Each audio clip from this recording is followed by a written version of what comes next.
Bienvenidos conexionistas y a pesar de tener problemas técnicos, bueno, pues estamos aquí al pie del cañón con lo que sería la continuación del plan B, del plan C, pues tenemos nuevos consejeros, hay humo blanco allá en el INE, pero pues también tenemos la situación del presidente ejecutivo que fue quien, Secretario Ejecutivo. secretario ejecutivo que fue quien renunció. Pero bueno, está con nosotros, ya me acaba de corregir, Alejandro Vila Fischer, académico, periodista, abogado, y también Claudia Aguilar Barroso, ella es abogada, académica y articulista. Edgar, ¿cómo estás? Amigas, amigos de Conexionistas, gracias de nuevo por estar con nosotros y bueno, no queremos dejar pasar de hacer algún análisis sobre esta salida sorpresiva de Edmundo Jacobo, que a nadie dejó satisfecho después de una larga conferencia de prensa. Yo particularmente, y no conozco a alguien que haya entendido específicamente qué fue el motivo o qué provocó su salida, pero más allá de eso, hay una especie de acuerdo, ¿no? En mencionar que no estuvo a la altura de las circunstancias porque la ciudadanía se volcó a defender a esa institución y se esperaba lo mismo de todos sus integrantes. No quiero abrir más especulación al respecto para que tanto Claudia como Alejandro nos comenten y sobre todo cómo se lee esto de cara a con este instituto que tiene nuevos integrantes. Entonces, pues sin más preámbulo, Claudia, Alejandro, vayamos por partes, ¿no? Primero la salida de Edmundo Jacobo. ¿Qué podemos entender? ¿Qué lectura le podemos dar a este hecho? Hola Edgar, Armando, Alejandro. Pues sí, efectivamente, esta salida de Edmundo Jacobo, que era como que los reflectores, pues ahora va a ser sustituido precisamente por lo que dices de los nombramientos. Pero vamos en orden. Efectivamente, ¿no? La verdad es que yo también tuve a bien darle seguimiento a toda la conferencia de prensa. Fue larga, no llevaba a ninguna parte. También ya se compartió la carta y básicamente la razón que entiendo que es la que justifica todo, y entre comillas que justifica, es que como las circunstancias llevaron al secretario ejecutivo del Consejo General del INE, un órgano, un cargo que tiene por vocación y por mandato constitucional y legal hacerse cargo de toda esta parte técnica, había tenido que bajar a dar la batalla a pie de tierra, a la calle, digamos, ahora sí que ensuciarse las manos, y que eso pues impedía que a futuro, ¿no? Una vez que se había logrado esta defensa, digamos, integral, porque se habían activado todos los mecanismos jurídicos a la disposición, que él siguiera al frente de su cargo, ¿no? Entonces, pues comparto contigo la frustración, creo que es una frustración colectiva en términos de que nos queda de ver.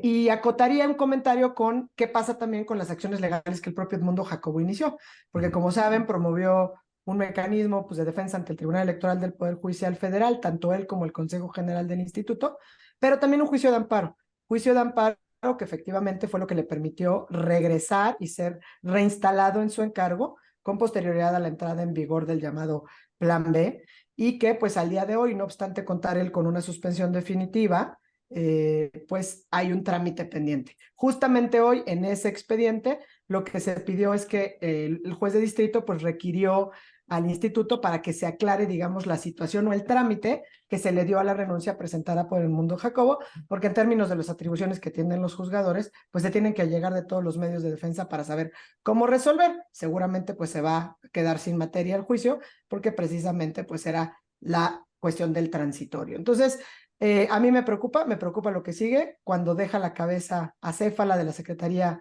Técnica Ejecutiva, porque es una atribución, digamos, nombrarlo del Consejo General del INE, pero a propuesta del consejero o consejera, en este caso, presidenta del Consejo. Pero bueno, no quiero monopolizar, entonces, Alejandro, pues supongo que tienes mucho que decir en torno a las razones que motivaron la salida de Edmundo Jacobo. Claudia, muchas gracias, Edgar Armando. Mira, trataré de ser muy breve. Me parece decepcionante, chabacano, cobarde, y francamente le quedó a deber a todo el mundo. Si Edmundo Jacobo Molina se siente satisfecho porque lo despidieron con aplausos, yo le tengo una noticia: dentro de 4 días no nos vamos a acordar de quién es. Y quienes tengamos un poco de memoria y lo recordemos, pues lo recordaremos como un traidor a la democracia, como un señor que se bajó de la batalla en el momento más importante. No ganó absolutamente nada, nos hizo perder tiempo, le hizo generar expectativas falsas a la sociedad. Edgar lo dice muy bien, una sociedad que se volcó a las calles para defender a la institución electoral y también a él como parte de esa institución. Y bueno, pues ya no le gustó trabajar en condiciones de adversidad, que era lo que iba a tener que hacer ahora. Le gustaba trabajar de la mano con Lorenzo Córdoba. Entiendo que se entendían muy bien y qué bueno, entiendo que era una buena mancuerna, que tenían confianza. Pero al señor Edmundo Jacobo Molina no se le pagaba un buen salario para llevarse bien con Lorenzo Córdoba. Se le pagaba un buen salario para organizar elecciones. En el momento en el que cambian las condiciones porque su amigo Lorenzo Córdoba se retira, él dice, viene una consejera, ya sabía que iba a ser mujer, y lo más probable es que sea de Morena. Y me van a traer, pues como perro callejero, seguramente. Pero esa era la batalla que le tocaba dar. Tengo de mi lado la ley, las atribuciones que la ley me confiere, y a una sociedad que salió a defender esta institución que yo dije defendería. No me gusta, renuncio. A ver, mayor acto de cobardía en la política es difícil entenderlo. Yo entiendo que nadie tiene por qué envolverse en la bandera de la democracia y sacrificar su vida. Y entiendo que lo pudieron haber amagado, amenazado, mil cosas. Si no le gustaba lo que estaba jugando, señor, no se hubiera metido a las grandes ligas. Si no estaba decidido a llegar al final, señor, no hubiera hecho el ridículo que acabó haciendo con el amparo, acabó quedando mal con todos. Y a ver, concluyo con esto. No es una pequeña derrota, es una derrota grande, porque la Secretaría Ejecutiva, Claudia lo sabe muy bien porque ella sí es estudiosa y ya revisó todas las atribuciones del secretario ejecutivo. La Secretaría Ejecutiva, que Edmundo Jacobo Molina le puso en charola de plata a Morena, al grupo gobernante y sus aliados, no es la cereza del pastel, es el as de espadas. Quien juega póker sabe que el as de espadas es la carta más importante de las 52 cartas de todo el mazo. No vale lo mismo el as de corazones que el as de espadas. Entregó el as de espadas y esa ya la tenía la sociedad gracias al Poder Judicial, a la, a la manifestación y a la defensa de la sociedad. Y Edmundo Jacobo Molina se le hizo fácil decir, es que como ya me ensucié de lodo las manos, mejor me retiro. Yo, perdón, creo que merece pasar a la historia como el peor de los pusilánimes. Creo que nos quedó mal a todos y yo hasta ahí lo dejo. Y si quieren platicamos del Consejo General. Sí, vámonos si quieres al A consejo en ver, estos ya, próximos 10 minutos. pues sí, Hasta se ahí lo fue, dejas, Alejandro. se fue, ya no está ahí, pero supongo que estará en otros lados. Lo importante ahora, como quiero retomar esto que dices, Alejandro, construir sobre esto. Entrega, como dices, el as de espadas. Ante esta nueva conformación del el INE, ¿qué posibilidades le abre eso a Morena y sobre todo en esta historia que haríamos mal en quedar satisfechos con una marcha que ya ocurrió en defensa al INE, pensar en que este capítulo termina ahí, porque me parece que todavía falta mucho, mucho camino que recorrer. Entonces, las circunstancias ante estos nuevos consejeros, quisiera yo entender un poco más de qué se trata ese as de espadas. Claudia, todas las Bueno, atribuciones del secretario ejecutivo del Consejo General, la pieza clave de la organización electoral. El Consejo General es el cuerpo directivo de la organización. La Secretaría Ejecutiva es el cuerpo organizativo de la elección. así es, o sea, digamos, en términos de, como dices, de las de espadas, o sea, hay que verlo, y creo que la palabra cada vez hay que verlo en términos de cuáles son las atribuciones que tiene la Secretaría Ejecutiva.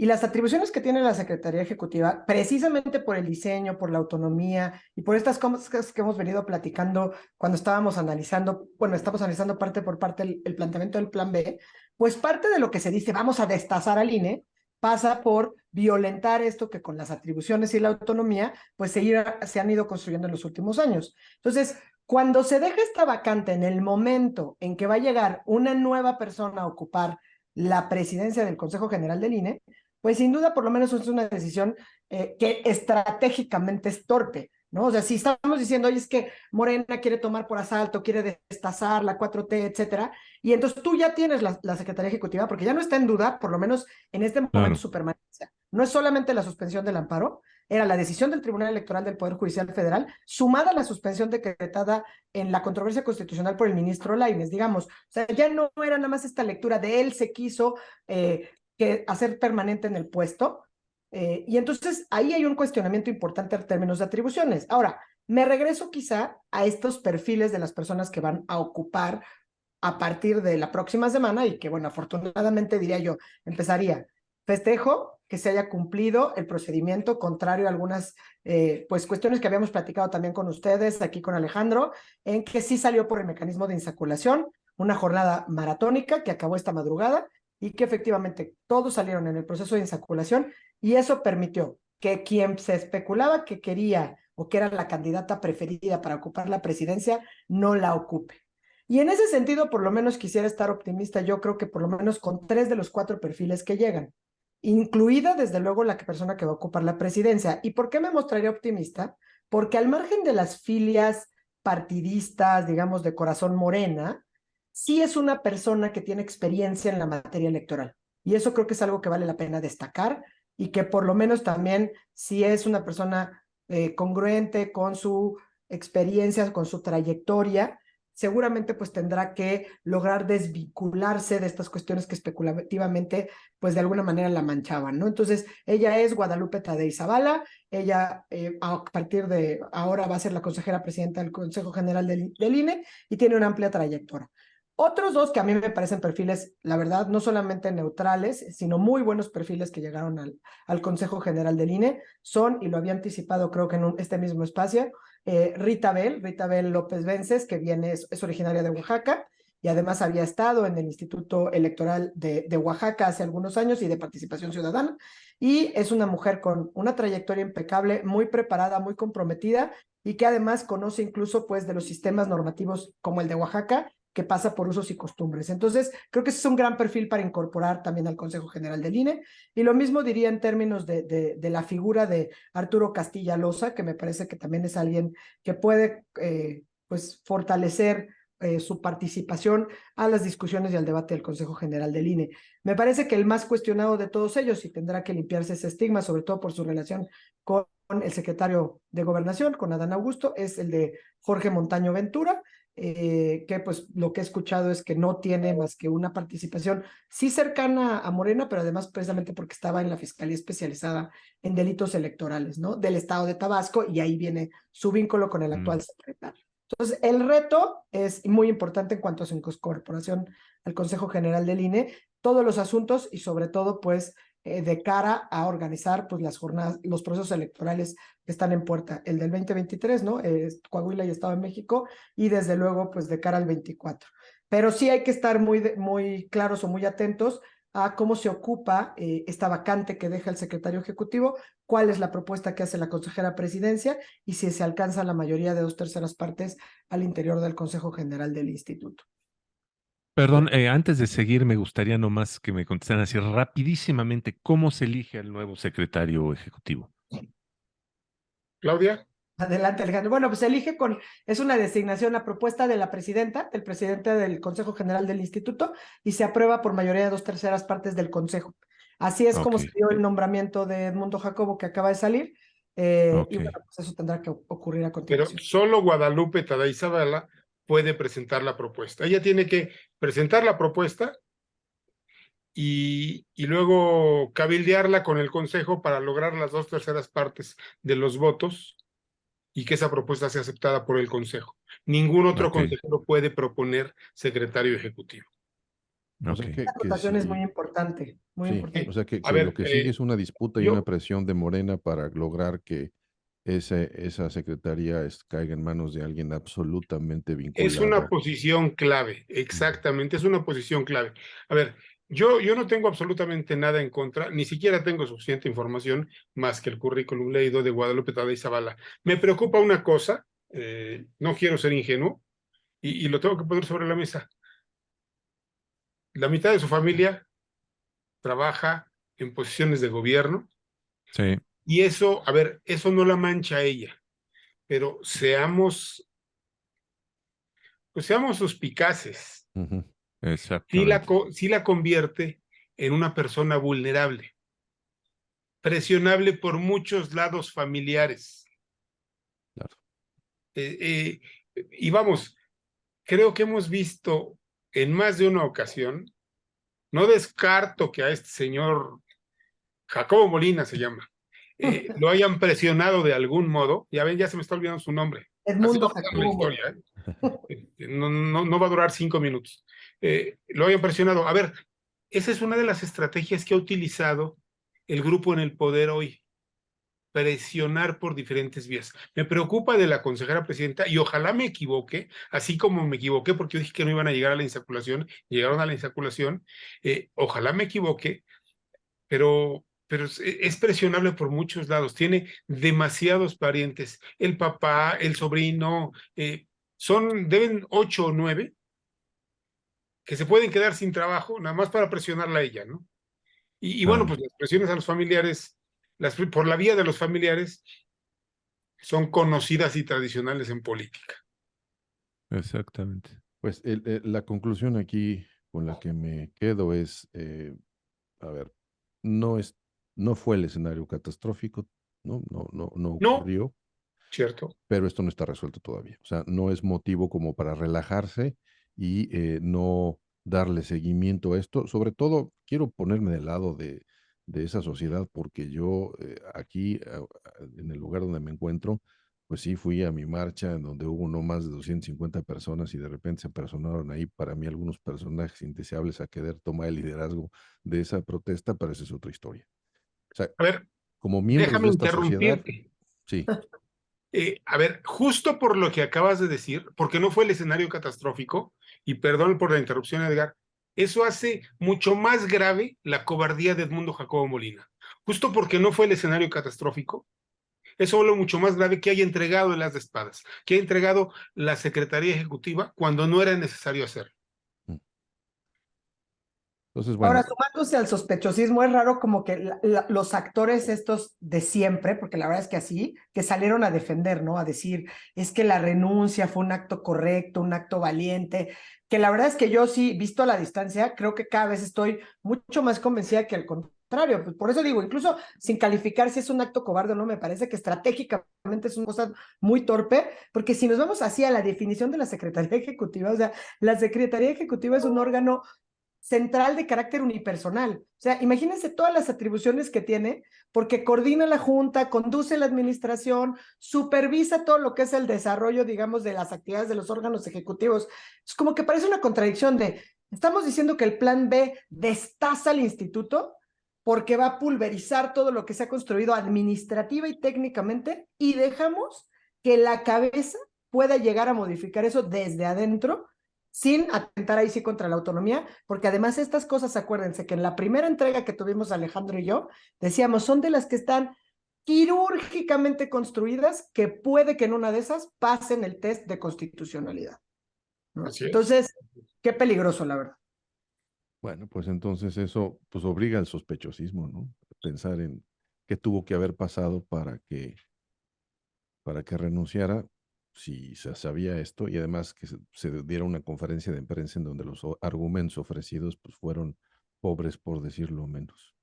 En fin, habrá que Exacto. darle seguimiento justamente para ver, ¿no? Quién va a ocupar entonces, quién va a tener ese as de espadas como dices Alejandro, porque a partir de ahí se pueden generar muchas interpretaciones. Entonces, pues Exacto. muchas gracias, gracias por acompañarnos y Y bueno, como ya se dieron cuenta, reaccionamos, esperamos que no se tome otra decisión de esta manera el fin de semana, porque si no nos vamos a tener que volver a reunir para grabar. Muchas Pues, gracias, Claudia y Alejandro. Gracias a ustedes. Muchas muchas gracias. gracias, Edgar. Y nosotros somos Conexionistas MX en Facebook y en Twitter, en YouTube nos encuentran como Conexionistas México. Recuerden, nos sirve mucho su like, nos sirve mucho que se suscriban, nos sirve mucho que pongan el dedito para arriba para que nosotros podamos seguir entregando este tipo de contenidos. Y también nos encuentran en Spotify como Conexionistas a secas. Recuerden que la música es música de Alejandro Sabo, ahorita la encuentran en YouTube, y el diseño es de Sofía Reynoso, ahí la encuentran en Twitter y en Facebook. Muchas gracias, nosotros somos Conexionistas.